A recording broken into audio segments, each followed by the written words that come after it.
After trying out dozens of smart home devices and spending way too much money on them, here are the ones that really make a difference. And I'll show you how I add everything to Homekit, even devices that aren't compatible like this ancient AC. This thing is around 15 years old. It has no smart features and it doesn't connect to Wi-Fi. But we can fix all of that with this little device here. This is an IR blaster, and the way it works is that it sends signals to the AC by pretending that it's the remote. And we can then control those signals via the app. And it's not like we can only turn it on or off. We can control everything about it, like different functions, fan speeds, and even set automations. And unlike the AC, this device can connect to Wi-Fi and therefore to my smart home. So no matter where I am, even if I'm not home, I can control this AC. And this works with a ton of other devices too, from TVs, fans, cameras, audio systems, etc. This is a huge quality of life improvement for only about $20. But not all devices have an IR receiver, and that's where smart plugs come in, which lets you turn on or off anything you connect to it. I use these primarily for non-smart lights and other non-smart devices like a treadmill. This old treadmill takes like 2 minutes to start after I turn it on, so I just start it remotely and it's ready to go when I get here. But these things usually cost around $15 a piece, so if you know you need 3 or 4 of them in the same power strip,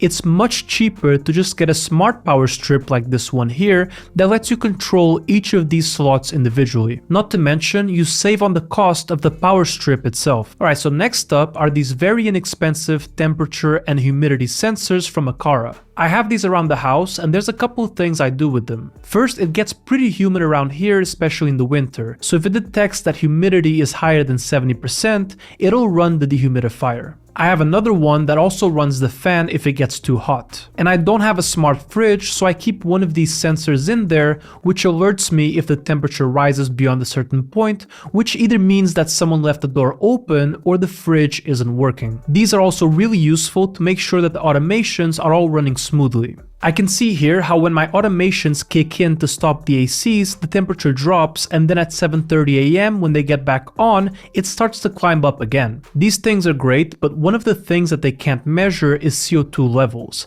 and that's where this air quality monitor from Aware comes in. I'm not an expert at all, but apparently CO2 levels are pretty bad for you and can cause you to be sluggish and have headaches. And turns out that I had pretty high CO2 levels where I work, so I have an automation to run the fan whenever those levels get past 700 ppm. When I first got this, I also placed it for a couple of days in the bedroom and in the living room to see what kind of levels were there. And luckily for me, they were fine, so now I just keep this upstairs for this automation. But I also really like the way it's designed, and I think it blends perfectly with my setup. And of course, it's hard not to talk about the lights because like most people, they were also my first smart home purchase. I went with Philips Hue lights around the house, and to this day, I have never had one fail on me. They work great, my only complaint is honestly the price. It's kinda hard to stomach this one since they're smart lights for a fraction of the cost. But I think you get what you pay for. And for what it's worth, these have been 100% reliable since I got them around 4 years ago. Next up is my robot vacuum, and this one is 5 years old, so it doesn't have any of the cool new features that the newer models come with. It's still useful and gets the job done, but it doesn't mop, it doesn't have LiDAR, so it bumps into everything, and every now and then I have to rescue it when it gets stuck. I still like it and use it daily, but in the 5 years since I've bought it, there have been some serious improvements in this space.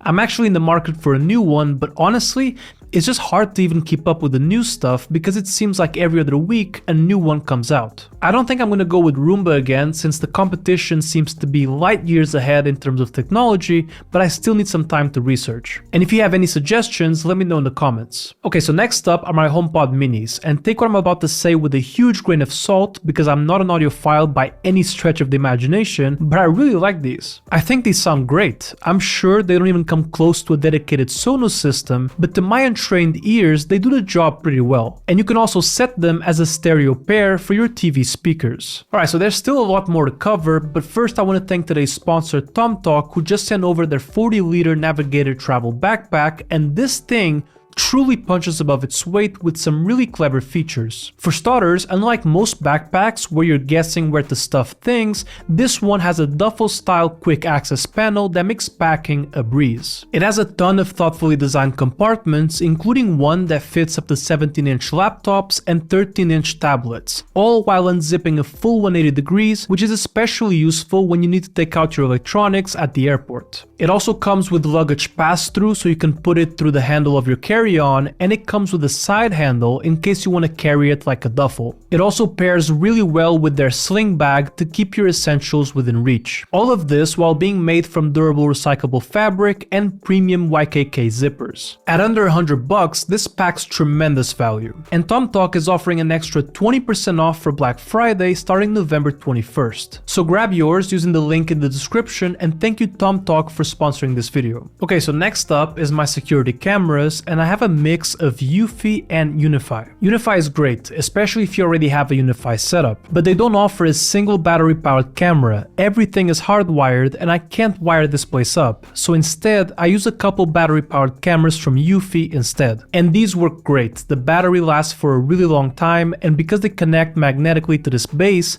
when the battery does run out, I can just grab it, charge it for a couple of hours, and place it back. The only con is that they require a base. They can't just connect directly to your network. Other than that, I'm pretty happy with how they've held up. I've had these for about 4 years and they're still working fine. Also, both Eufy and Unify record locally, so I don't need to rely on cloud subscriptions to view my footage, and scrubbing the timeline is super fast and responsive. But the thing is, there's no point in having all these devices if you can't even reach them. So having good Wi-Fi coverage in your house is essential. Ideally, you want to have individual access points that are wired directly to your switch or router. But if a wired connection is not an option, then the next best thing will be a mesh system. These are super flexible, they can be wireless, wired, or even a mix of both. Usually at least one of them is hardwired while the others connect wirelessly to extend the signal. And honestly, they just get the job done for 99% of people. You can set up everything in the app and everything is super intuitive. I've since upgraded to a Unify system, but it's more expensive and not nearly as plug and play as a mesh system. So if you just want something that works right out of the box and can be set up in minutes,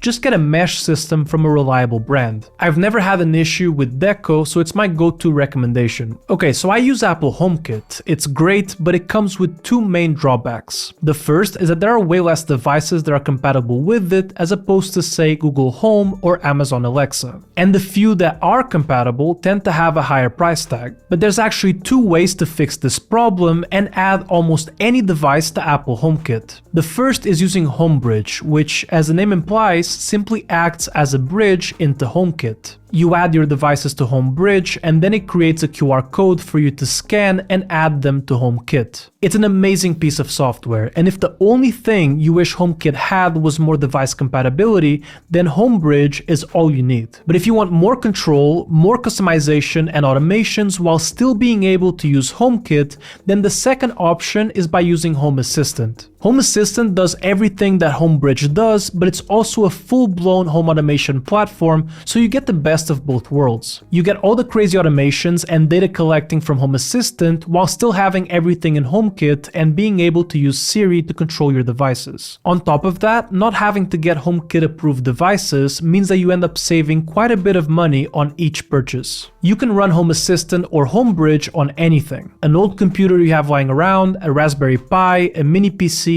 a NAS, anything. And even though this might seem overwhelming, it's actually a lot of fun. And Home Assistant is one of the most used open source projects in the world, so there's a ton of documentation and videos to get you started. Also, bear in mind that this is the result of around 5 years of buying stuff. Like everyone else, I started with just a light bulb. I also ended up returning a bunch of devices that I didn't get that much value out of, because there's a very real diminishing returns curve here. Once you start off, every small thing you add is going to be a huge quality of life improvement. But then, as you add more and more, there's more maintenance to be had, batteries to be switched, automations to fix, and before you know it, you might be spending 5 hours to build an automation that will maybe save you 2 seconds. So it really is all about finding that right balance. With that said, I'd love to hear what automations or devices made the biggest impact for you. So let me know in the comments, and I'll see you in the next one.